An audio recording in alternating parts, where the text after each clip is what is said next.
The town of Dry Creek had seen its fair share of dust, death, and broken promises.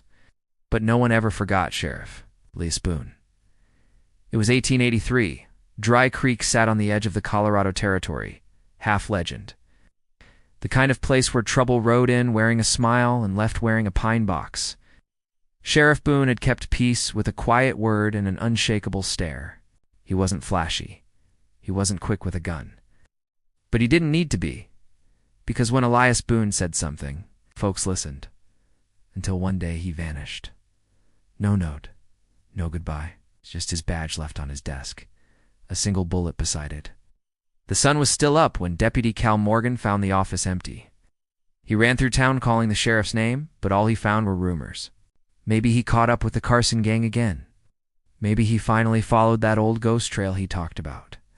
Or maybe, the blacksmith muttered, the past caught up to him, 'cause no one knew where Boone had come from. He arrived in Dry Creek 10 years earlier riding a tired paint horse, his face half covered in shadow.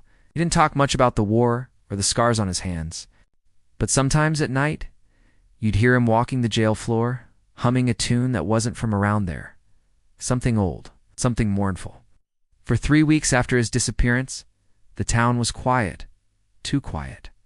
Then strange things started happening. A known cattle rustler named Mackie Jones turned up beaten tied to the jail cell, unconscious. No one saw who did it. A gang of riders that had been terrorizing the southern ridge vanished without a trace sonal. Their horses returned, riderless, scratched up and spooked. People swore they heard footsteps on the sheriff's office floorboards at night. Ow. And the lantern by the cell? Sometimes it was lit, without a hand ever striking a match. Then came the note, pinned to the church door with a Bowie knife. Written in familiar handwriting, law still rides. Don't test it. No name, no explanation, just 6 words. And the town got the message. Deputy Cal never stopped looking. Years later, he claimed he found tracks in the canyon, one set of boots, one set of hooves, both heading south toward Mexico. He followed them for 3 days until he reached an abandoned silver mine.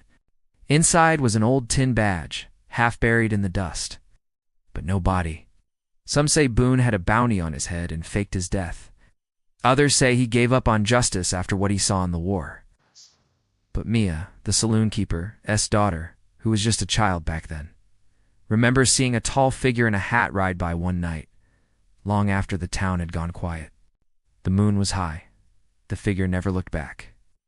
And to this day, whenever Dry Creek gets too restless, or some outlaw thinks the place has gone soft, something always happens.